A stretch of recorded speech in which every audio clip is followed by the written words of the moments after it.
I am here vibing with another one of Jamaica's bona fide child stars, who has matured to become a giant in his space. His parents named him Christopher Daley, but we know him as Johnny. The original. all is Teach well, sir. them. Give thanks, man. Finally reach a university. Teach So them. finally reach a university. You know, you have to finish high school and primary That's school true, for you know what thing. All is well, sir. Yeah, me giving thanks to my brother. It's a joy, man. It's a joy. It is. It happened before, but not now for it. I have to congratulate you on this great program that you have. It's a good thing. It's a small team, but effective team. Give thanks, man. We Yeah, appreciate that. Yeah, For your man. man in anything like that, so that. You know, man? Give thanks, man. Yeah, Give man. thanks. Give thanks. Teach them! Always make sure the message reach them! Yes, Father Daley. Yeah, Is man. everything good? Most things. We're giving thanks. Most now. things. Most things. Most Are things. the right way that. Talk to us though. Early life, place of birth. Place of birth. So I was told that I was born at the Jubilee Hospital. And then I grew up for my first 2 years, I believe, that's how the story goes. I lived in Waterhouse. Oh yeah? Yeah, man, Firehouse, Gully Bank, actually. But I obviously have no recollection of living in Waterhouse. Waterhouse. But my family was confirmed that, yeah, man, we lived in Waterhouse. I think in the 1980s, when about the 1980s election, so it would have been about 2, 3 at the time, my mother had to take leave from Waterhouse. I heard it was during that tumultuous, I don't know, Election gunshot thing. are going and bag of things are going at Firehouse. And we ended up living in Little Lane off Hagley Park Road, 113. 113. Yeah, man. How many brothers and sisters? I am the last of 5. Yeah? Yes, so I had a wash belly. Yeah, what the gender breakdown? Two boys, 2 boys and 3 girls. And all your siblings are still around? Not all. I lost my second eldest sister several years ago. My condolences, man. Yeah, man. The old man and old lady still around? Yes, old man and old lady still around, you know. Not together, but I'm still around. It's a joy, that's still. It's It's a joy, it's a joy. Where the man attended school? I went to, my basic school.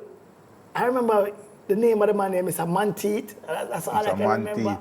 So Mr. Manteet, basic school. Yeah, I did basic school with that gentleman, and I hope I get the names right? Because it's been so long ago.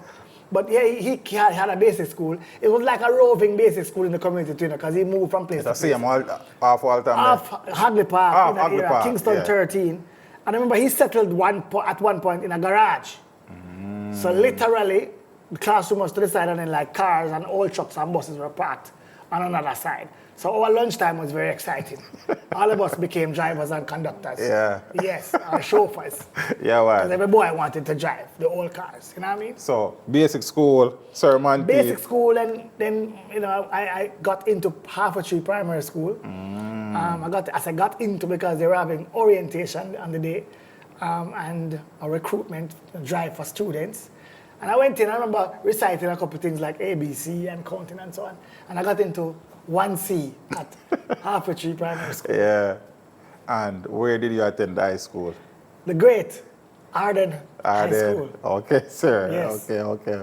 What was it like though, Father Daley, back then, growing up financially? Rough. I mean, I'm a typical Jamaican inner city youth, where family migrate from country, in terms of the history. Mother migrated from country, come to town, trying to look a better life. My mother ended up in Jonestown area, and then eventually found her way to Waterhouse after several years of being with different relationships and all of them things there. But I grew up in Little Lane, Hagley Park Road, Dirt Lane, Standpipe, Zinc Fence. I mean, I didn't realize at the time Right. that when you're young, you don't realize until you get to a certain age, you realize, oh. You look back, so you think it's that way. And everybody live this way, you know what I mean? Not everybody live like this. But as I got older, what I liked about where I was from was it taught you a lot of lessons, survival. I remember during the summers when the mommy gone work and the father figure out of the house, and we children were left to fend for ourselves, pretty much. So we go sell some bottle and we go make sure we run a boat and all them things. Survival, man. Survival. So, we go through all of that, man. Cartwheel dumpling, flour and butter, flour and dirty, tin mackerel, we call dirty girl. I mean, the whole works. You know what I mean? When you talk about hustle and survival, and that was my life, you know what I mean? I introduced you as one of our child stars, yeah? You broke onto the scene very young. Very young. Very young. What was the whole dynamics that led to Lime Tree Lane? How did you get involved in theatre? Yeah. So I was always a creative youth. I remember growing up in the lane and thing. Remember, these are memories I have vividly of suppose some youth, the man, the big man, he would stop me and say, yo, sing that song there. I was that kid, you know what I mean? Where you could have stopped and say, sing that song there, do the dance move there. Walk one up on TV or walk one in the community, because I was always quick on the draw and creating something. Mother used to send me to a shop, what we do with the shop list. We make a music out of it, we make a skit, recite it.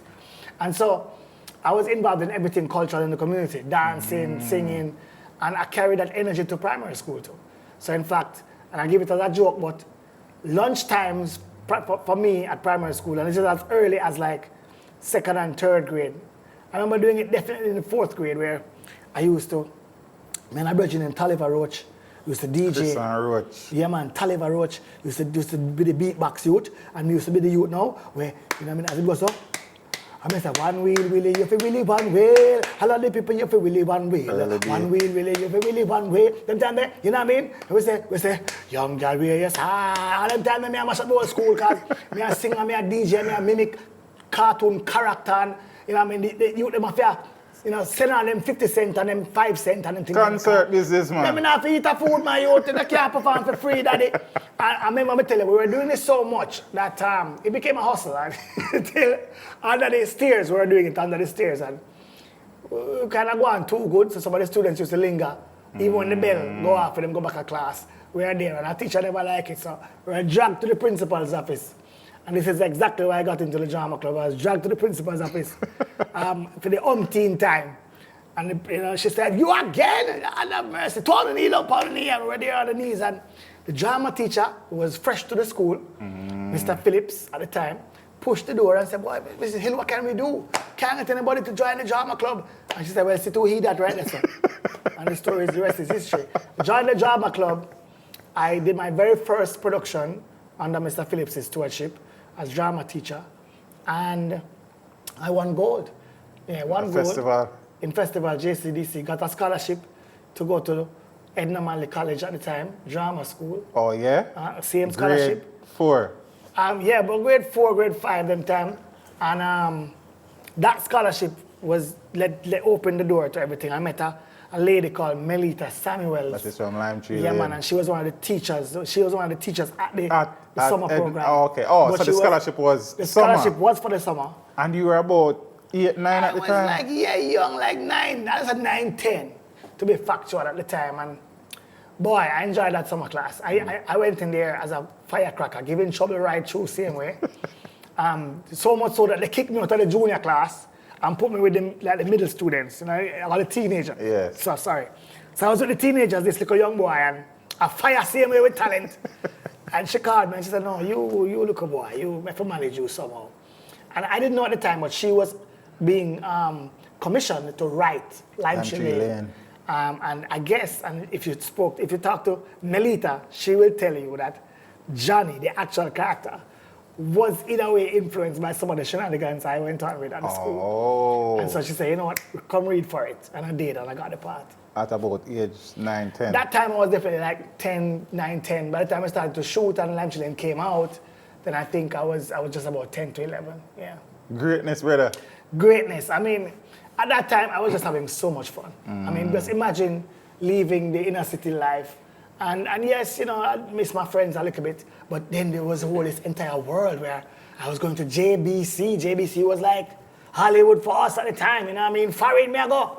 And yeah, because JBC walked through them big gates there. So the recording was actually done at JBC. At JBC. Yeah, man. The very first set of Lime Tree Lane's series episodes were done in studio, produced by the great Don Buckner at the time, one of the most creative minds ever to exist in Jamaica when it comes to production, bar none. And Yeah, I used to just marvel. I remember that time that JBC was the place you hear on radio too. Right. So when you hear Barry G, the boogeyman, JBC. Remember me tell you, me I walk through JBC, me I say, yo, what a place that is a real place. Can you imagine you pass a little youth to push through JBC and I used to steal away. I used to steal when Lime Chile was being shot over by TV section. And they were using me. Gone by your business. I gone explore the entire place. I used to walk through offices and just push doors. You know what I mean? Yeah. I remember pushing a door and it was Roy Forrester. The great Roy Forrester. I looked around in the glasses and the ball and I go, I said, young man, are you supposed to be around here? You're lucky I can run fast. I mean, it was just an adventurous time, you know. Yes. I imagine watching Barry G. You know, you can literally lift yourself up over the glass and watching the Barry G, the boogeyman, Super 6, yeah, Super Mix, Super 6. Yeah? I mean, amazing. Amazing. The Lime Tree Lane now became a staple. Yeah. Classic. Yeah. Part of our culture. Thank God, right? Because Lime Tree Lane literally transformed my life, you know, in many ways. I was thrusted into meeting and being around people who were very different, but all professionals and people who were from different backgrounds. And I was able now to start to open up my horizons to possibilities that were never ever within my purview as a youth growing up where I grew up. Yes. So you played the role of Johnny and that name has stuck with you for that's life. Me try to get rid of it. No, teach them. Really? Me try to get rid of it. Why would you do that? Remember, say when you're a teenager, you would teach them when you go high school and girl, like you two girls now and them thing you try. You know what I mean? And also, there was a time when Johnny was seen as a character where just going with pure foolishness and antics. And Christopher wasn't necessarily like that. Christopher was at the time going after academics and trying to show people that no, we're not so fool, you know. We actually have little sense and you know what I mean? So there was a time in my teenage life when I was trying to shake it. I was trying to say, no, call me Christopher Daley, and I'm Christopher Daley. And I tried hard and then realized one time, said, this is not working. Because you try so hard to get rid of it. People used to kill me with the same way, like it's not gonna work. And then having recognized now, once we got to a certain age and we started to travel, having recognized what branding, or the importance of branding and having a brand that transcends, you know, location, then you start to say, oh, maybe I should hold on to maybe it. I should try to hold on to this. What are some of your fun memories of? I know you say you go far and run at JBC, but on set, the whole Lime Tree Lane family. Yeah. What are some of the fun memories that you have? Wow, beautiful memories. So, you know, the people on Lime Tree Lane, I think, were, at the time, the best people to meet. I was going to start off with my director, Pablo Hoylet. Okay. Pablo was fresh from, I believe at the time, fresh from drama school, top flight, you know, director, ready and to put his imprint on the business, and brilliant, you know, very bright. Pablo was also from a different demographic, so he spoke quite nicely and genteel, and Pablo was also different. You know, Pablo was one of the first people to actually drive into my lane and walk up the lane and come to my mother and say, where is he? You know, he has a rehearsal today or he has a shoot. Why is he not there? And I learned a lot of values from Pablo. Values about, you know, being on time, being true to your word, be dedicated to task, you know. Multitasking was also something that he taught me because while I was also rehearsing the scenes for Lime Tree Lane, once I stopped rehearsing, then I had to go to another space or a room to study for school. So I had to be balancing schoolwork and Lime Tree Lane at the same time, and that wasn't by accident. That was because the people that were there in charge of me at the time ensure that you did ensure that I did both at the same time. Nice. Dorothy Cunningham was like a mother to me offset. Yeah, Straight up. Like, I mean, Dorothy would drop me off in the nights after Lime Tree Lane. And I remember these little windows because that's when she'd get the time to talk to me. You know, check in on me a little bit. How's school going? What's going on with that? You need to do this. Improve in this area. And she did help me creatively too as an actor, you know? Yes. Interpretation of certain things. But Dorothy always was like a mother figure. Miss Upton was just a beautiful person. Like if you knew Miss Upton, listen, Judy Thompson was so beautiful, just bubbly and light and always singing. She was always singing because she was part of the group Carry Folk Singers. Just beautiful. And then there was Bubbles, Erica Brown, nice, beautiful, genteel. All of them were just Patrick Brown, who was Sammy, was an academic from them time. So he was always going after the academia.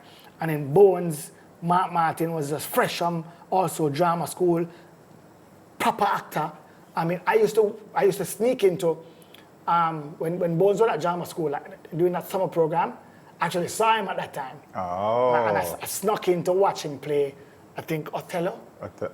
And he was just brilliant.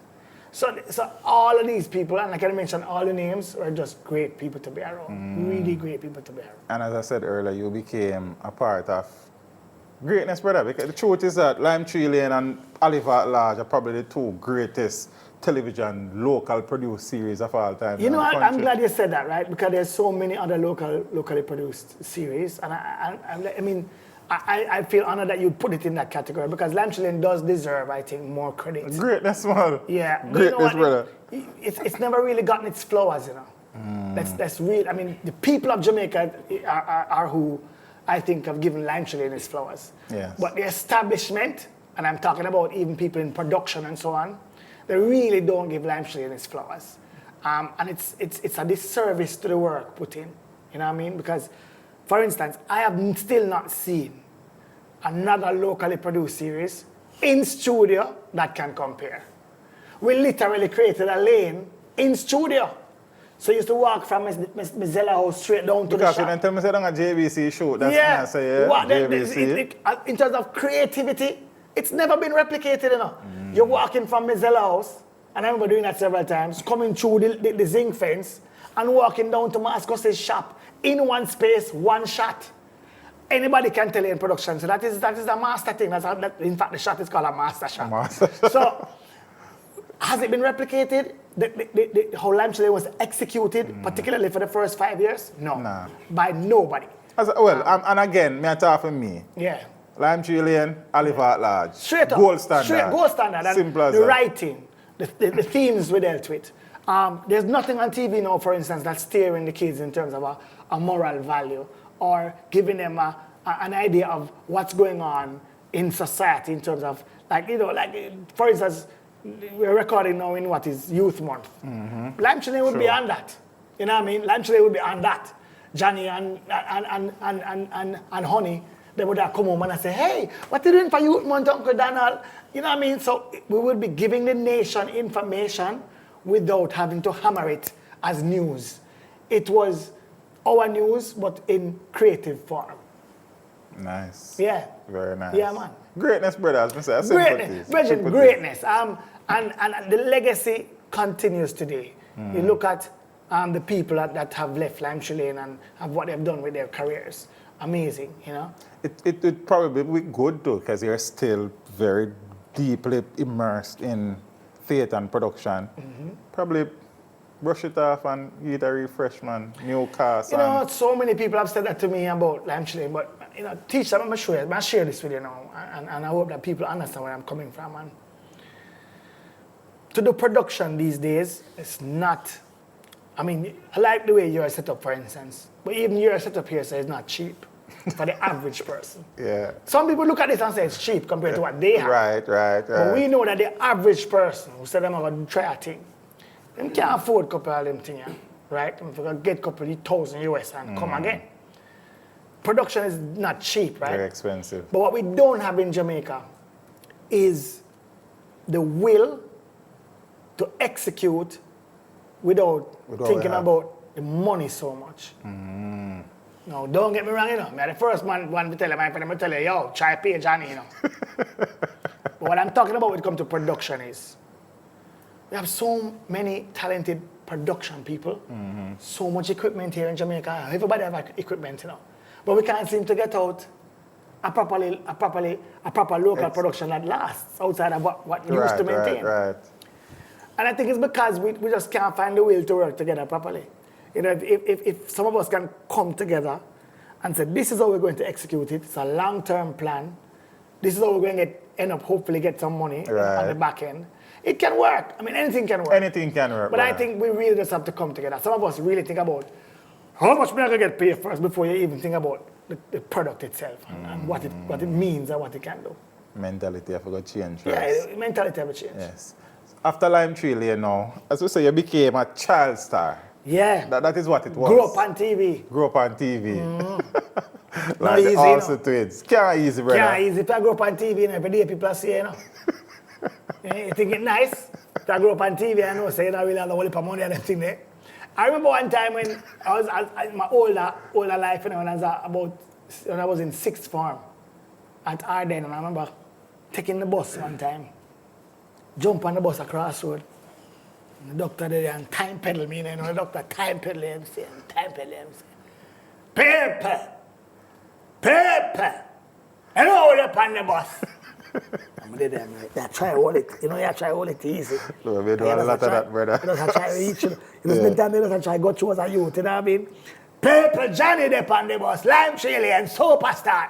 Johnny, you know me, I watch up on TV from me, I look at you, I know. Now you're a big youth now, Johnny, you're about 20. Johnny, come off on the bus. If you drive car and them thing, I want to people to tell the truth, embarrassment going on, brother. But come off on the bus, teach them. You come off on the bus? Then teach them. You're going to sleep on the bus. Everybody, some people laugh after you. Some people, I walk. Half a tree, I can't walk. From them time, I say, no, say, when I'm not invited, I'm not staying up. We're not invited. I'm not staying. If the environment not right, I'm not staying. Any environment not right for me, I'm not staying. You're not staying. No. Somebody just come up on the bus, I'm going to start walk, teach them. Walk straight to half a tree. And ball to it. Yeah. Ball from my way down to it. Because I say, God, why you do this to me? You put me so popular in Jamaica and make me poor. You couldn't make me popular foreign, like, you know what I mean? You couldn't popular somewhere else. Like one country appreciate star. And them thing there. Make a money. You know what I mean? So they could have make a money. So limousine could have picked me up. God no. So if you have agents and people run me down. Because them to go in bigger other countries. Yes, true. But you know we're going to other countries to teach them. Them you they were turn child star, drugs out. Match up before them. They were turn child star. Transition generally. Bug out. All kind of thing go on with the child star then. True. In some other country.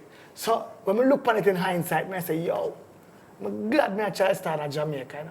I'm glad life is rough, you know. I'm glad say I have to fight for everything I have right now to this day because a teacher have thick skin, teacher have tenacity, teacher have a little thing named stick-to-itiveness, teacher have fight and drive, and when hungry time come, you're afraid because you know that you just hold it and know so work hard and better is out there.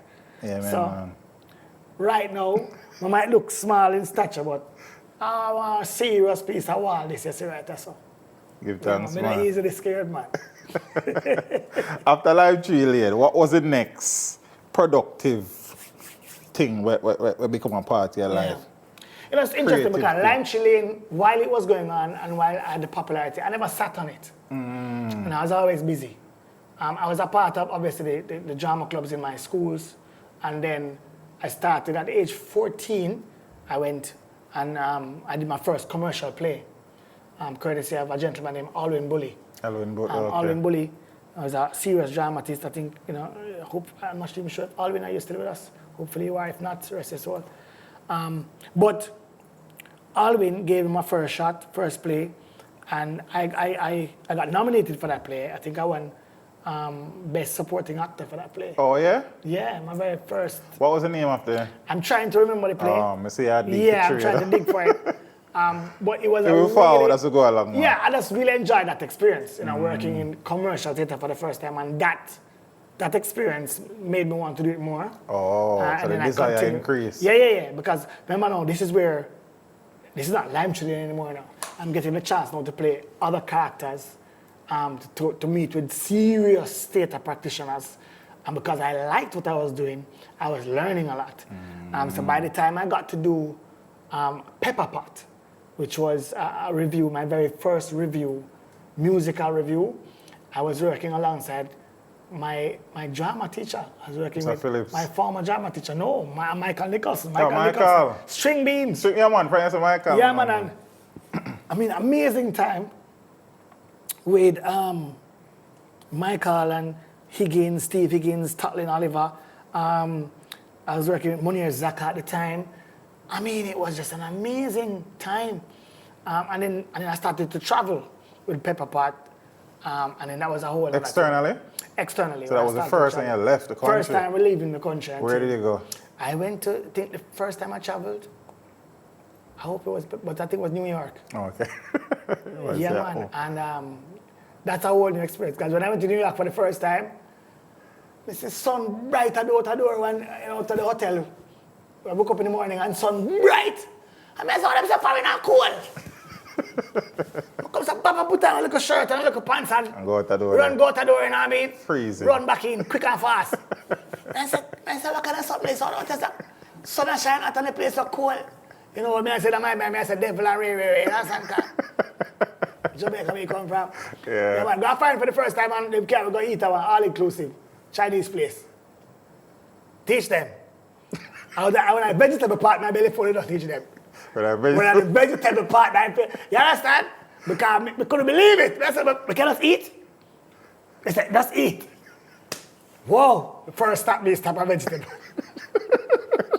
Vegetables and the prawns and yeah, man, I tell you, when the man say, oi, main course time. And I say, main course? Now, we can't run some teach them. But it was just a little youth, a teenager, enjoying life. Enjoying life at the time. How the creative journey progressed after? The creative journey progressed quite well. At age about 14 or 15 as well, I got the chance to do an international series. So there's so many things called Going to Extremes. ABC. It was produced by Lorimar Television. And that was my first I didn't know it was so early that come, man. Yeah, man. I was about 15 years old, man. What? Yeah, man. 15 years old, traveling to Ocherius by myself in a Jota. But I show you all this thing I mashed me up, this life I mashed me up as a youth, 15 years old, traveling to Ocherius in a Jota. Reach at the hotel and give you an envelope. And you go upstairs to your room and you see the thing come on the door and say, pick up is at 6:30 in the morning and here's your slide and your script and you have to get ready for the set. And you're picked up promptly at 6:30, you're treated like royalty and you go on set. And I'm on set, I only have one episode to do, initially. And when I'm almost done with that episode, I get a call from the producer to say, producers overseas love your character and they're bringing you back for another 2 episodes. You can't imagine I teach them. I look at you, come out of high school, supposed to be for 1 week, end up out of high school for 3 weeks. Me nice! Look at what serious. I'm going to tell you, swimming up in the pool like someone own it. I want to know about me, a star. So imagine leaving all of that glamour and coming back to high school and I eat coconut and patty and them thing there. Never easy, brother. If you tell about it. Never easy. What was the role that you played? Again, the name of the character fails me. But I played a village youth who obviously spoke deep patois. Yeah, man. When they were auditioning me for the role, Cecile Barras, big up herself, Cecile, every time. Cecile Barras, who does, she's an excellent makeup artist. In fact, she does makeup for Usain Bolt. Okay. But she's also a casting agent for a lot of the major productions out here. And Cecile just said to me, when you go in the room, them not understand you. When me audition, So teacher me, go in the room. They can't I say, the white people, them. I say, look at me, no come here, nobody harm me, therefore no understand. Me wake up long time, I mean, wow, no, stop, holla back at me, because me tired, I do all out of the henka. The man sit down like white man say, what the hell did he just say? So me get to work, brother. You follow the instruction, I don't know if you understand you. So it was just like, things kept happening, just kept reinforcing to me as a youth that this avenue, this creative avenue, was always an avenue that I could take. And the more I kept doing things, the more it kept reinforcing to me that I was on the right journey. In fact, when I was doing, Going to Extremes, a very prominent local producer in Jamaica said to me, leave now. Leave now? Leave now. Because I guess she had recognized that this was an international series. Clearly, the people overseas had recognized some talent. But at the time, I could not have left. I had no, I had no connections to overseas. All the people I knew were in Jamaica, and I was actually enjoying what I was doing here.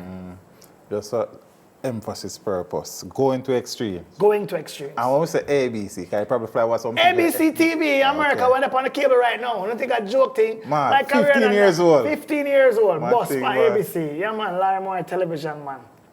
Yeah. Listen, Jamaicans are great people, and I keep telling people all the time that because we live here, and because we're not hype people. I'm not a hype youth. I'm a real youth. So because we live here and we're accessible, people just not give take it for flowers. granted, brother, man. Yeah, man, I true, brother. But we do some great work, son. I mean, we've done some really. We're going to dig out some of them as a go along. Don't worry about it. So going to extreme was the next. Yes, big thing at the time. Step forward. Step forward. Yeah. Thing a turn, man. Thing a grow. Thing a grow, brother. Or thing move on from this door. Wow. Amazing growth. Having left high school, I quickly recognized that, I'm still in a situation where my family still not come out of certain situation economically yet, still a struggle. And so I decided to go to work. Oh, yeah? Yeah, even though the university was beckoning, I decided to work. I went to work with the Jamaica Information Service, JIS. And I started in radio, but then quickly went to TV because I think everybody was like, stay radio too long. But I like the fact that I stayed at radio for a while because radio gave me the opportunity to focus on voice and learn a little bit about production, story. How story start, middle, end. And I still transferred that to TV. When I got to JIS TV, I met a gentleman called Peter Adedara, a Nigerian who worked for the government at the time. And Peter was very, very influential in helping me to assimilate while at JIS TV. I started as a production assistant, and a long story short, I ended up leaving after 3 years as a senior producer, producing my own JIS feature and show. Oh, yeah? I ended up producing an entire show before I left JIS, so I was responsible for an entire show. Jamaica Diary was the Jamaica Diary is your show? So I was one producer who produced Jamaica Diary, the entire package. I did not know that, sir. A lot of people don't know that. I created quite a bit of I did my own thing at JIS. For the 3 years I was there, I can tell you I was very busy. Creative freedom. Yeah, well, they recognized that I had some skills. And I could pull in, for instance, my actor brethren and thing. And instead of just doing the regular information, instead of, we did it in skit format. Right. So I'd bring in some friends and, get the camera crew to some drama, some skits, on how to child abuse. We do something on that and we do something on, what to do if water go away. And then you could think that because it's Jamaica Information Service. Right. And I remember this particular series I did when I went to festivals. We were covering the school drama festivals. And remember, I'm coming from festival times. I used to enter festivals and win. And now I'm covering it for JIS. And so I wanted to bring a different perspective. Because every time I was watching it, they would just show excerpts from. But I wanted to do more than just show excerpts from. I wanted to place it. And I decided to place it by injecting a character to present it. Oh, okay. And so I had an old character named Pa Ben. Pa Ben used to come off and make a veranda. We go cut bush and thing and make up a set. And Pa Ben would say, Jamaica celebrate our next independence, man. Oh my God, what a lovely thing, them independence. I mean, when I was a little boy, Yes, man, little boy, independence time used to sweet, man. And he used to go out with the little dinky mini them, and he used to play part of the maypole dancing, man. And then would show that while I was talking about the memory, would go back into a little bit of history, show the children where that's coming from, the dinky mini, the maypole dancing, the brookings. Difference, man. And then show now the actual performances on the stage during festival. Man. And all of those creativity, little effort. And made the presentation watchable. Also, the JS program again, no, you want to watch it because Pa Ben was coming on to present something. So you went there and owned the environment again, Went there, owned it, left my imprint on it. Didn't stay because while I was there, I decided to start my journey at University of the West Indies. A journey that I still not have completed yet. What were you doing? I was doing history at the time with the view to transfer to media, Karamak. Oh, okay. And, you know, as a little youth going to university at the time, part-time, because I was working and going part-time, it was a struggle. And I remember sometimes it was a real struggle because I wasn't driving, just to get there was a struggle. Right. You know what I mean? And no excuses. I felt at the time too that I wasn't, I don't know, I was in history, you know, you're in a history class sometime. I said to myself, no, this is going on. Like, at the time I said, Chano, I don't know if I want to be here sometimes. And that, literally I felt like that. And my tutor, a professor at the time, saw that one day too. But there was a lot going on with me. My mom was sick at a point in university where I was in school classes over this side of the campus and my mother is in hospital bed over there, on the other side. And run about that time, I remember in my second year, I got a call from Jambiz International. Jambiz. Remember, you know, I work, but you know, I'm money this time. Right. And Jambiz said, yo, you interested in doing an Oliver show?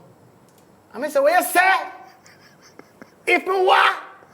Because then time the Oliver toured the whole world, brother. Then time the Oliver shows sell off, you know, from start to finish.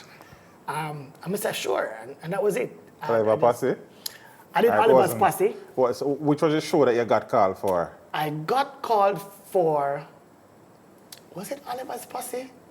Because it probably was Oliver's Posse. When I played Mildew. Mildew. Yeah, one character named Mildew. And it was just so much fun. Like the whole Jambiz experience, like those years working alongside Glenn Campbell, Oliver Samuels, Patrick Brown, Trevor Neer, Lenford Salmon. The Who is Who, bro. Who is Who. I mean, I would call it Pius. I mean, Great eventually Claudette Daley Pius. Harris came on board. Listen, those years were the years that gave me the most I got the most exposure at the time. Can you imagine leaving a situation at the university, I wonder, oh, you're gonna reach home. And you know, what happened to your mother, and then at a situation where you pay off your mother health fee, and then you travel next week, and you're gone over the, I'm like, yo, this is what I was born to do, people. you know what I mean? You're going to England, you're going to Canada, you're going to massive, like, at that time, I was like, yeah, this is what I was supposed to do. Yeah. Can you imagine? So this is the journey. It took a commercial break, brother. It took a real commercial break, brother. You know what I mean? And I must tell you, I've had so many different, you know, conversations and people and things. And I just think everybody's journey is different. Everybody's. I know I probably will go back in academia. And it's interesting because nowadays I'm feeling that impulse even more now. And I think it's because I've done so much already. Like, maybe now is the time to get back to academia. When the time is right, it will serve Yeah, for them. when the time is right. So you link up with the great Jambiz stable and the thing turn. Thing well turned, people. We can buy a car now. Jesus, people can buy a car now. One to them. Yeah, man, we can buy a car, we can change car. Progress, you understand progress? Visa them turn up, work permit turn up. Things are going. Things are going. Things are going. Yeah, sorry. How many productions were involved in that? And how long were you around Jambiz I think I did like 3 or 4 years at Jambiz. Eventually, I did my last production with them was, I think I did like 4 or 5, maybe even more. But my last production with Jambiz was Cinderella and the DJ Prince. Now that you get Actor Boy Award for. I won, yeah, I got Actor Boy for that too. Yeah, man. I think it was it Best Actor I supporting? I think it was supporting at the time. My Best Actor Award came later with Basil Dawkins. Which play was that? For Better or Worse. Better or Worse, okay. Yeah. I thought I did. But I think Glenn did lead for Cinderella and the DJ Prince. Yeah, wait, that was interesting because Glenn was the lead. Right. But my character, I think, became almost like a two-lead situation. That's the way it was written. No, man, me see I try keep the thing for the left later. Because it is what it is. That show, Cinderella and the DJ Prince, was one of the only Christmas shows at the time Jambiz did without Oliver Samuels. And I think they needed, because my character was the was the helper boy who became the prince. Right. And Glenn, I think, was, I guess, the prince who remained the prince. But then I was then the next youth who got the come up. But yeah, Glenn led led that show. But I want to go to the Jambi shows, you know, when they were written, all of us felt like we were so integral to the process. Cool. But that show, I think, was a record-breaking show. Yes, and whilst we're on it, because you won Best Supporting Actor, I think you have a next Best Supporting Actor award again. Yeah, This Thing. I did a This play Thing. called This Thing. It was written by Oliver Mayer, who is now counselor. And This Thing was just This Thing was a review that came almost out of just frustration, creative frustration. Oh, yeah? And Oliver Mayer kind of pounced on that at the time. And he brought the right talent in, and it was a phenomenal success. Yeah. And you won Best Actor now for Better or For Worse. Basil Dawkins. Alongside the great Terry Savon. Listen, that show, big up Basil Dawkins, he just got a national award recently. Excellent writer. And I think just a beautiful person. You know, again, I've been blessed to be around some people who are not just talented, but giving as people, as human beings, you know. You can't be around Basil without leaving with a nugget or two or three, a lifelong nugget. And Basil is just that kind of person. Yeah. So his plays reflect that too. His plays always have some kind of nugget for the audience. And I don't know why that character grew on me so much, because it was a very hard process, you know. During the rehearsal process, I don't know, but Douglas Port will tell you, me and Dougie war with the character, because for him, I just wasn't getting it, and he was right, because it was when I started that play that, because actors know, you know when it's right. Right. You feel it in your bone, say, I do it right. It wasn't until I started the play started growing to it. that I grew into that character. Yeah. When you see people cry, you know things. You know it's serious. Big man too, you know. I sit down the audience, I mean, in the night, in the scene when, you know, I'm lamenting as a husband in the scene to Terry, and Terry was playing she was playing, I guess, somebody who was boarding in the house with me. She a parent, because I need to have a parent. And I'm talking to her about my issues. And I'm doing the scene, and I just see one big man, you know, the corner of my eye. And that's the shoulder that I You go. might leave it at home, man. Yeah. You know, really make up in face, and that's the little tears. But when they say a big man, I want theater, I cry, go so. That's when I knew. I said, no, man, may I touch? Strike a card. Let's strike some card, man, Yeah. this one. You did it in pantomime? Never did a pantomime. How come? Never did a pantomime. Good question. I tell you this way. I did go to Little Theatre and met with, you know, the late Barbara Gludon, God rest her soul. And at the time, I just believed that she had a lot of stars in the pantomime. And at the time, I was a very young man going to school. And her advice to me at the time was, finish off school and come back. Never go back. Because commercial theatre reached me. I'm a guy now, but I turn commercial, start to, you know what I mean? Surprise, you never do. Yeah, but actually you know do a pantomime. I know, still. but you know, it's because most of our stars and most of our, you know, I think the pantomime was that window. Right, a stepping You know, stone before, for them. yeah, before TV really and so on. But then Pantomime was because that you get window. TV break already, you know, Get really. the TV I understand. I did go, I did try. I understand. I said, I didn't want pantomime on my portfolio. But I just never got a chance at the time. Yes. Some of the other local plays, because we soon talk about the movies. Yeah.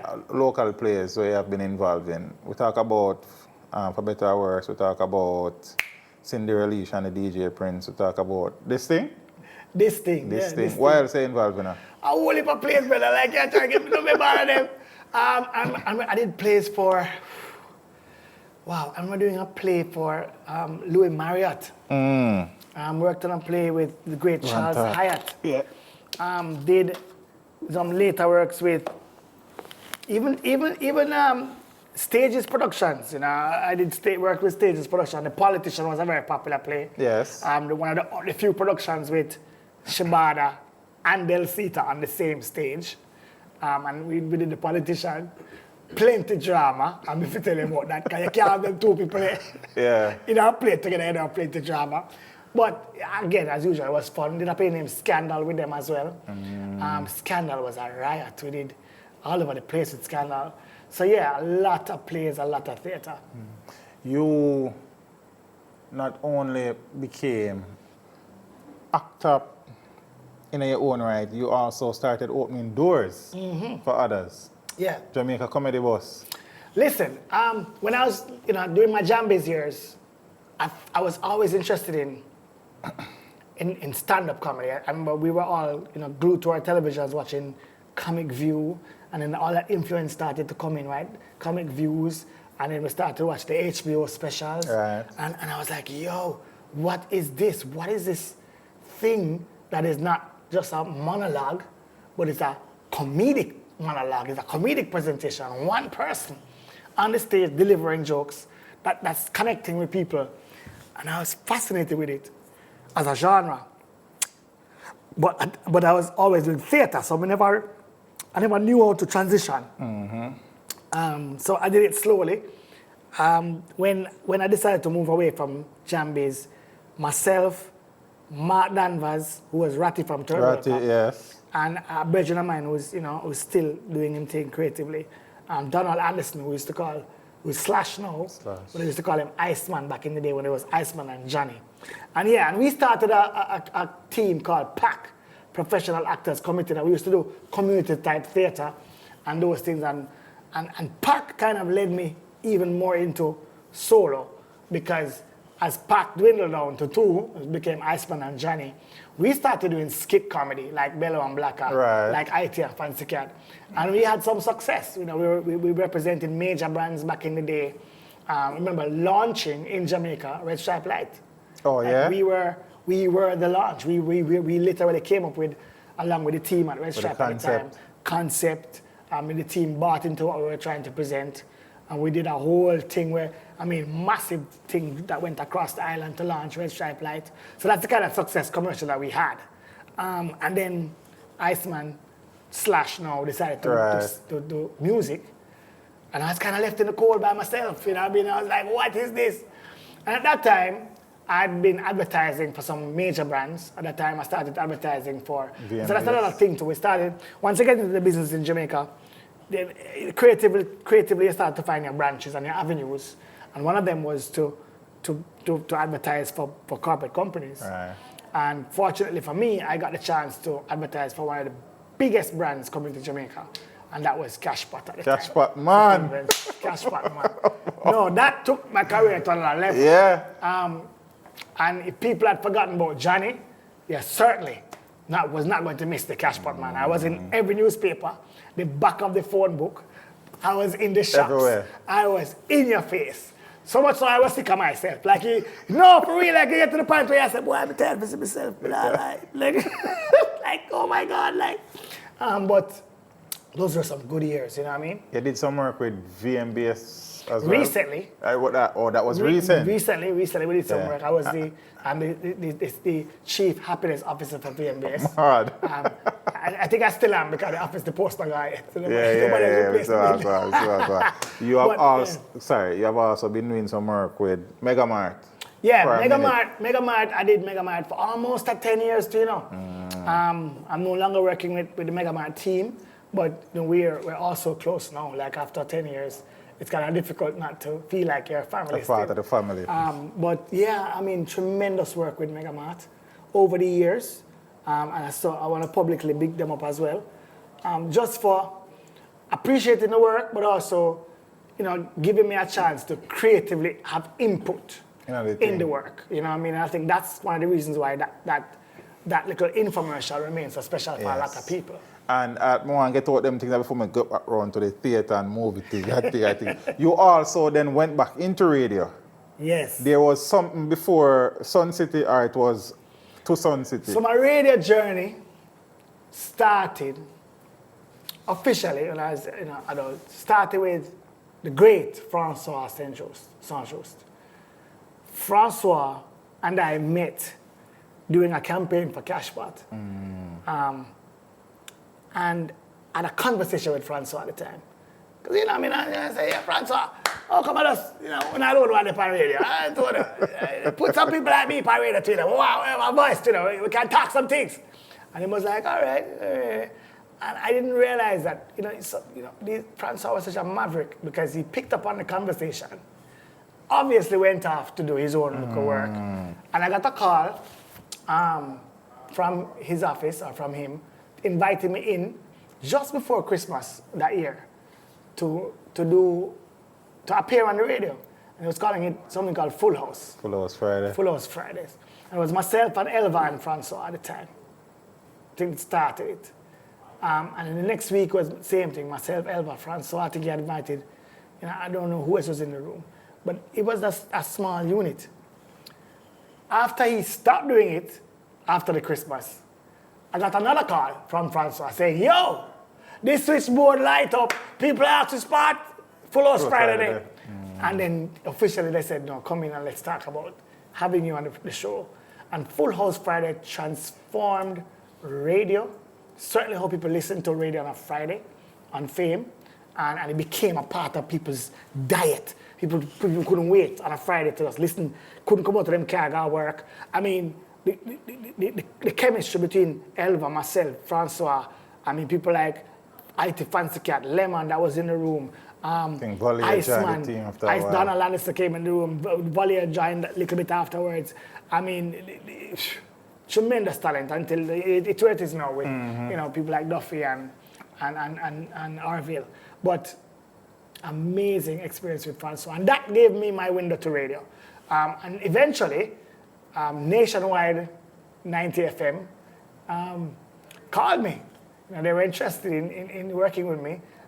Elizabeth Bennett Marsh, Mrs. Marsh, thank you so much, called me in her office and she said, hey, look, we listen to you, we think you're very creative, I want you to come up with something for lunchtime. And at the time, they were actually working with IT and Fancy Cat before. IT and Fancy Cat, they were doing 2 days a week. And they wanted somebody to do the next other 3 days. Oh, okay. And I created another character that was on radio for 3 years. Did that little show for 3 years, and then got the opportunity to represent my brother coming out here soon here to represent. Give thanks, Baji, respect. Then I got the opportunity to replace Raga Shanti when Raga Shanti left Nationwide 90 FM. 2 years running my own show on Nationwide 90 FM. Like a university, trust me. Yeah. And it was after Nationwide. After Nationwide, went to Sun City with my own morning show, Johnny Live morning show. Still, I think the most successful show that Sun City has ever had. Yeah. And a lot of people. How I knew the show was successful was when traditional morning show presenters and list people were saying to me, yo, I'm listening to you. And that's when I knew that I was eating off a piece of the pie in the morning, yeah. Because, one of the men who really and truly gave Sun City a name. And Fireway and some other man. Yeah, I love the station. When I left the Nationwide and I was listening to them, I felt like, there's a nice opportunity to make this community station, be more than just a community station. And while I was there, they did expand to Mobay. And so, we give thanks for every experience. Yes. We big up the Sun City family too. And then it was from Sun City to RGR, there was something between. There was in between. I did a small stint at Best FM. We can a small stint at Best FM. That was all that Best FM was the best. Which I quickly ended. I was like, this was probably not the best FM. Yeah. I don't want to money because of that anymore. Yeah. I was like, you know what, this is not what I expected. And so I tell you already now, if the environment not right, I take care of myself. Yeah. And then now you replace Burgerman? Burgerman, yes. I recently got the opportunity to join. So you and Daley run off 2 Live? Daley and I running off the 2 Live crew right now. Totally. Mother-in-law live on that, brother, so me every day. No, listen. Radio Jamaica is seriously a part of the Jamaican fabric and landscape. From the beginning, man. Right. And so, I mean, it's good. Listen, that's a huge brand that Jamaicans have embraced for years, and that won't change. You are now a mainstay on mainstream radio. Mainstay. Big up yourself, man. Respect. Mad thing. Respect. Mad Big thing. show. Big show. Big personalities. Big slot. Big station, big slot. Rightfully so. I think, Jamaica is at a point now where I feel like I needed to go back on radio. And that's part of the reason why I felt like the youth in Jamaica, the people needed to hear a voice that they know, but also a voice that they can trust. Somebody who them know that we're steeped into the Jamaican culture. We are about improving lives. And we want to make sure that when we leave a footprint, that it is a positive one.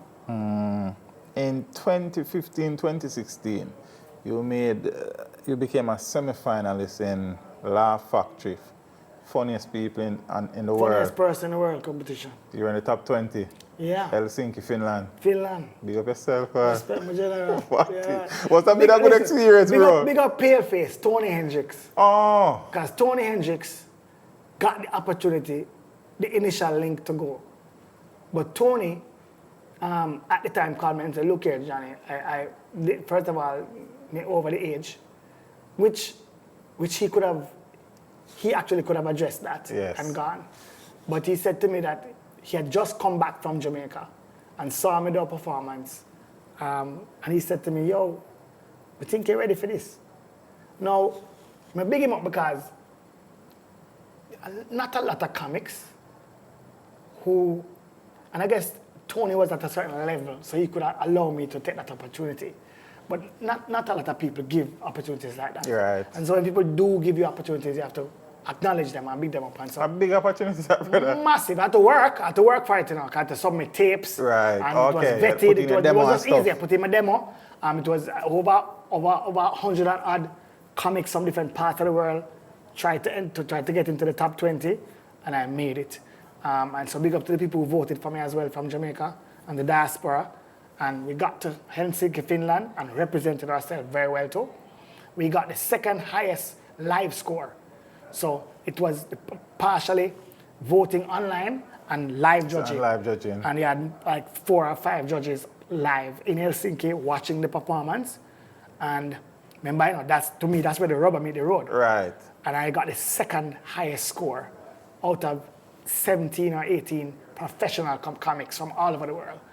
So if this was just a show where I watch live, would I in runnings, brother, the wins. But obviously the voting online did me over. So we never got into the top 5, but that experience was the experience that gave me my shows in Malaysia. I got a show in Malaysia after that. The winner, Harith Hiskander of the same competition, invited me to Malaysia like a year after that. And that experience is also what got me to meet people like Digimon, is a comic from Australia side. I met Prince Abdi from the UK. I met Catherine Avrana from Greece. I can go on and on and on about the amazing, talented people that I met and had spent good time talking to. Yes. Those experiences cemented again to me that I had made my full transition from not just being the actor, but the stand-up comic as well. And I was learning a lot on that journey. In 2016 again, I think you opened for Michael, man, Brooklyn. Yeah, man. David, man. David, man. David, man. Get Michael, David, man. The ball brother with the shots and suspenders, Tyler Perry and thing. Yeah, that was a big deal for me. Like flying to New York, Brooklyn College, and our York College, one of them, and just. First of all, let me tell you that story there, go. When the man see me in my suit, there's a Zara suit I'm wearing, brother. And Zara suit I still have till today, you know. And when the people them see me, you know, stage manager says, hey man, how you doing? You got like 20 minutes, man. I'm saying, thank you very much. I'm ready for 20 minutes. Back to the wow, I'm ready. You know what I mean? And all of a sudden, they see me come out of my suit. And the man say, hey man, listen, you got like 10 minutes, okay? Mr. 10? I cut 10 minutes, I already cut. I said, that's how it goes in the business, you know what I'm saying? We don't really know you like that. I said, all right, that's fine. My partner said, 10 minutes, we deal it. The money not change. So. And that's the time I change. Brother, you know, I step out there, you know.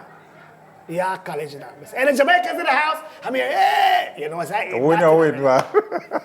I go half of the routine, them, you know, brother. And when I got the first big laugh, you know, within the first minute, You see the brother on the side of the pan. I say, hey, you know, come flap it, you not take me off now. I do my 10 minutes. And brother, rock the place. Rock the place. When I come off, his wife met me to the side. David Man's wife, Tamala. She's a beautiful religious singer. And she was like, oh my God, you're so good. Like, we don't even know you. I was like, sorry, you don't have to know everybody. You know what I mean? But it was, Tamala, man, it was a good experience. That was nice. International Comedy Showdown, 2016, Philadelphia. Murder. I met the comic that gave Kevin Hart the microphone for the first time. And I learned that when I read Kevin Hart's book, that Toure was the first person at an open mic in Philadelphia to give Kevin Hart a microphone. Amazing when you think about these things and how life experiences kind of bring you into a space where it keeps reinforcing to you that you're on the right path. So that showdown in Philadelphia was awesome because nobody really knew me. Toure didn't know me. Denny Live didn't know me. Yeah. So imagine me, not the money at Turf at Philadelphia, and Denny Live. I say, why am I opening the show when this youth I don't know? I close the show. Like, who that brother there? By the time I done though. By the time I done, them know who that brother was though. I may kick with the whole place. I'm saying, this guy's from Jamaica. Yeah. And now, I communicate to them people on Instagram and WhatsApp. And your people there? Your people though. You know, big screen. Big One screen love. time. One love. Principal. Murder. Kimani and Shereen. Kimani, Shereen, and Idris Elba. You know, people tend to forget that Idris was in that show. Idris in a, yes. Idris was the love interest, the church boy. But you also did something for Idris, Yardi, later on, years after. I think you're the principal in Yardi again. I didn't play the principal. I didn't play a principal role, you know. I played a principal role in that I was an extra. Okay. But I was... That's in Yardi. That's in Yardi. I was basically a henchman or a bodyguard for King Fox, who was a principal character in Yardi. Played by Sheldon Shepherd. I had one line. In fact, the one line I made up, never written in the script. That story there, that story that teacher alone can get that story. So we're on the set, and we are shoot down at Tough Gang Studios. A Tough Gang Studio, were there? I'm not sure, no. Anyway, we did one long time studio back in the day, down that side there. I think it's Tough Gang Studio. Anyway, and the scene I go on, and he just come to me and say, hey Chris, can I talk to you outside, please? Walk outside. And then I say, the scene just needs something. The scene just needs, no matter I get it, the scene just needs something. And I say, like what? And then I say, it needs like I don't know, you're a comedian. Can you give me something? And I say, all right, run it a couple of times, I'm going to give you something. I'm in a scene, I'm listening on. My boy, I'm walking and King Fox has to him say, hey, boy, I don't want to play my tune. And I say, you mean if you play a tune? I say, yeah, my tune for play every poop day of the week. And I say, see it line there. I'm going to say, do it again. And I'm seeing it going again, and I'm going to say, yeah, my tune for play every of the week. I'm going to say, yeah, every day of the week, brother. This is the whole crew I bust up. You know, the people that I try to hold it, and the whole crew start laugh until it just come and say, that's the line, keep it. And that was it, like one line. And that line, I'm told by the actors who went to Cannes and so on, them say, Johnny, everywhere we go. A lot of people, the people them crack up for the line. And that's to the brother, what we say. Kingston Paradise. Big show. Big up Mary Wells. Big up Mary Wells and them people there. Listen, there's a whole heap of issues with Kingston Paradise, right? But they won't get into it, right? Don't get into it. Because, let me tell you something about Jamaica now, brother. I say this on your show because we don't rate our own people, brother. True that, bro. We don't rate our own people, brother. And we don't want to pay our own people either. True that. And we don't want to elevate the people and give them the money where they're supposed to get, brother. True that. You understand what I say? And we must stop it. True that. People in the creative sector must stop it. You have a lot of people in Jamaica who are gatekeepers now. Yes. By simple because Jamaica is such a small place. And if you can position yourself to be the gatekeeper in an industry, then you can be, literally. You can hold the lives of people in terms of them in your own hands. And, you know, when we're doing these films and things, people see up on films, they must say, boy, they must get a big money. But guess what in Jamaica now? You have some people in Jamaica who don't want to pay the money. Jamaican people. Don't want to pay the money. Jamaican people would rather collect that money Stash it there. and give a little thing to the side. Kingston Paradise was a beautiful film that needed more money in terms of budget. And if we had that money, it would have been even a better Could have film. transcended more boundaries. I'm pleased with the work. I mean, people still come to me about Kingston Paradise from all over the world. One Love 2 is a massive film. People don't even know Big One Love is. Right. But yeah, my film career is something that I'm pleased about. I recently, breaking news, recently finished, was featured in a series. Oh, yeah? Yeah, man. You know the series that's Black Half Wall, I don't tell the other day, and Me One about the bag of thing shooting gone and still. thing. The shooting of the something. people on TikTok did say Will Smith, I think, something with Will Smith. Nothing with Will Smith, and I leave Will Smith there about this. But yeah, it's in a public space. Yeah, in there. A series that hopefully will, come out soon, called Get Millie Black, which I was pleased to be a part of. I can't say much more about it, but Understand, man. I'm excited about that series. Yeah. Understand. And for TV, we talk about Lime Chile and that's how the thing start. That's how the thing start. Going to the extremes, ABC. Part of the journey. Big thing. Your comedy boss, TVJ, CV Listen. type of thing. Yeah, what I want to continue to tell people about is, my journey as a stand-up comedian has really brought me to where I'm at today. The space that we're recording in is my Johnny's space. place. Johnny's place. Very nice, brother, as I said. Respect. Me forget couple shot to show people. Yeah, them. man. So Then Johnny come Life back and watch some Productions things. Limited is a registered company in Jamaica. Oh, yeah? Yeah, man. Our aim is to do content creation out of Jamaica and to house the content creation. So literally this space is to ensure that we creatives have a space. And I keep saying we because even though this place named Johnny's Place, it really is about my community. And so, there are some people who I'm already working with here that I'm just pleased to work with. People like Half a Dog, who, yeah, Junior Williams, Sharika McLean and Sabrina Thomas, and this is just a dream come true for me. So, come 2023, the Johnny Live Comedy Bar, which you hear about and know about already, will be back at home with the open mic concept, which means coming on some my Rastaman manipulation. Why? Brr. Open meaning, we give young comics a chance to work on them talent. And then we do our specials back again next year. We're going to invite overseas talent to Jamaica so we can continue to improve, compare, contrast, improve, grow. Take from good things and add to your thing. And cross-trade. So good, brother. And that's what I go on, brother. I like the place, brother. We tell us when we come in the place. I say, nice it's a one-stop vibration. shop. AC a blow and we have some lights, at the roof, and we have a stage and we have a great PA system, and I keep saying to myself, the ambience is not too bad. Yeah. It's a multi-purpose space. We've had parties here, birthday parties, sweet 16s, we've had baby showers, we've had all church keeping it, Yeah. It's multi-purpose. I work here. We're not playing around. No, I work here. Brother. You have a private meeting, your girl alone can't come with the chair. I'm good.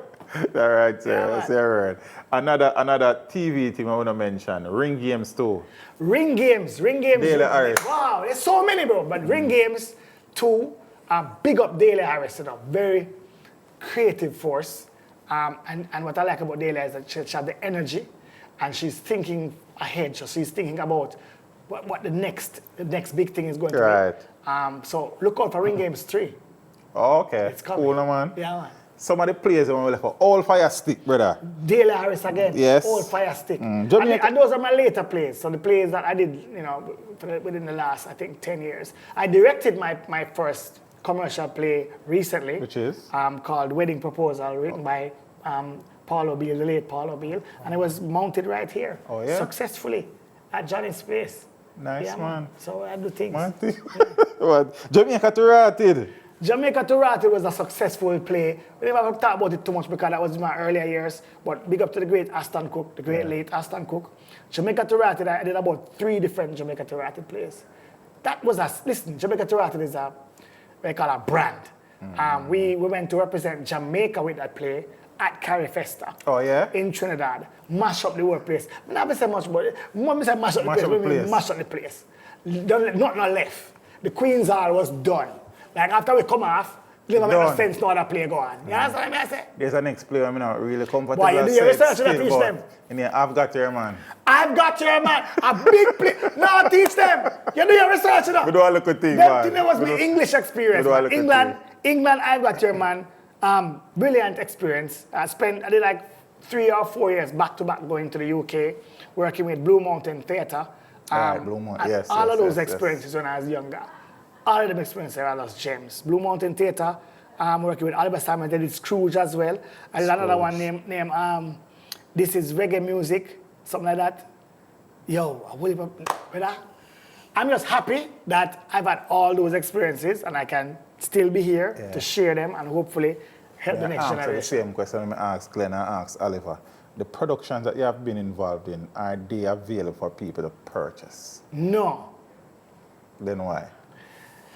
Because, again, value. See, back in the day, we never value these things that we were doing as we should, right? So even Lime Lane was scrubbed off a lot of the tapes, you know, reused and reused and reused. You know. Don't have JBC Don't have JBC there. A man can't find a tape for the way that today, you know. Oh, say Lime tape, and let's put it back in, you know. And all of that creativity is gone. Value. So again, this is why I want to make the point. We have to start putting value on our things, them, who we are. Agree, bro, man. Know your value, man. And stand to it, bro. Stand to your value, brother. Agree. Totally, man. Teach totally. them. Teach them. Teach them. Teach them. The people are coming out and keep out of my place. I'm only me earn teach them. Yeah. Hold on, man. Yeah, man, teach them, you know. The roles that you have played, which one resonates with you the most? All right. That's a good question. Because I played a lot of comedic roles. But actually the role I won Best Actor for better or worse. The husband, the scarred husband, whose wife left him for another woman. Basil Darkins, man. Yeah. That role was, I think, one of the most challenging roles and one of my best roles to date. Your favorite character that you have played? Favorite character? Wow. A couple of them, but I remember totally enjoying playing the ghetto youth for Cindy Relisha and the DJ Prince. Yeah, man. Like I remember the very opening line for the play is, "Me do this every day." Like I just punched up the window frame and said, "Me do this every day." Like, I mean, the whole play was just a riot. And I can't forget playing that character. I want to ask you your favorite actor, you see? But which of the great has played a great influential role in your journey? I have to say one person. Right, now, man. Leonie Forbes. Rest in peace, Leonie Forbes. Beautiful, great actress. Leonie is the standard. If you're ever in a production with Leonie, to spend 5 minutes with Leonie and you're serious, you can learn a lifetime of things. 5 minutes. 5 minutes. Believe me, I tell you, say, a whole generation is going to miss not having her around. Oliver Samuels. Great. Oliver Samuels' timing, his presence, his ability to just generate laughter and attention is second to none. Unmatched, sir. Unmatched. Glenn Campbell. Brilliant actor. Brilliant actor, Glenn Campbell. I'd put Glenn Campbell among anybody, internationally and locally. He's that good. Nice. He's that good. Faye Ellington. Great. Tulip Reed. Audrey Reed. I could go on and on. Paul Campbell. Great, Paul Campbell. Brilliant actor. I've been trying to find Paul with your friend. Paul, they're Florida, man. With where they're Florida, man. Brilliant, you know what I mean? There's so many other people. Dion Silveira.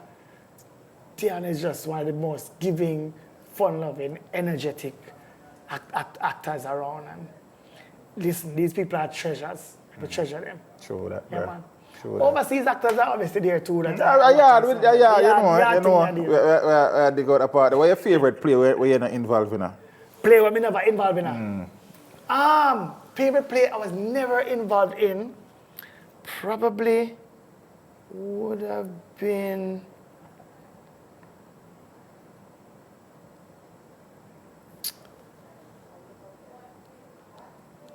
Probably would have been... it was a Jambis play. I'm being a Jambis play. I'm still trying to remember the name of it.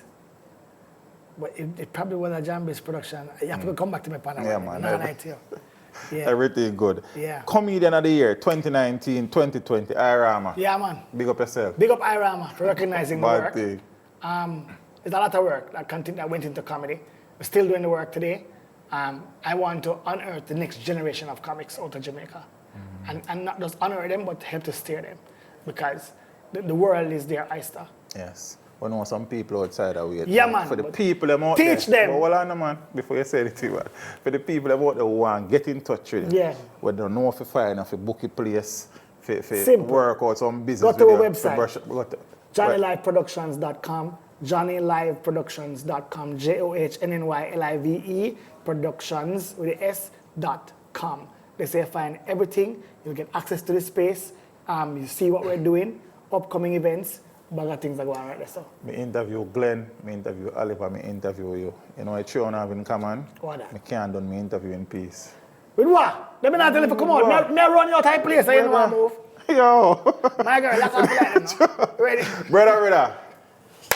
Go on do the Teach thing. them. I like the establishment, bro. Respect my I like the boss. direction of this I go. And as I said, I come here a couple times, come laugh. Yeah, man. So the next time you don't have no way to interview nobody, just come rent this place. Go sit down, don't let me. Come here, man. Bro, big up yourself. You have been doing it for years. 30 or 40 years. 30 plus years. Just 30 plus and years. leave me alone, man. And you would have transitioned from child star into adulthood, and you have continued to influence the space positively, brother. Respect. You understand? And still keep it moving forward. Because we know it's a struggle, but that's the next story for Yeah. next time. But we appreciate what the man has done for the culture and with Yeah, the man. culture, brother. Respect. Give thanks. Yeah. Mad thing. Man, blessings. You know, say I never say adulthood run popcorn. What you mean? Then if Why? you want wine or female sister. Yeah! Chris, big up yourself, broski. Big up yourself, boss. Mad. Teach them! Teach them. Hey, yo, hello. Send the message and make it reach them. It's teach them. Right here. Warlord representing. Thank you for watching. Like the video before you go. Please subscribe if you haven't done so. And remember to share the video with your friends and family. And browse the channel for more quality content. Until next time, walk good, my friends. Teach them.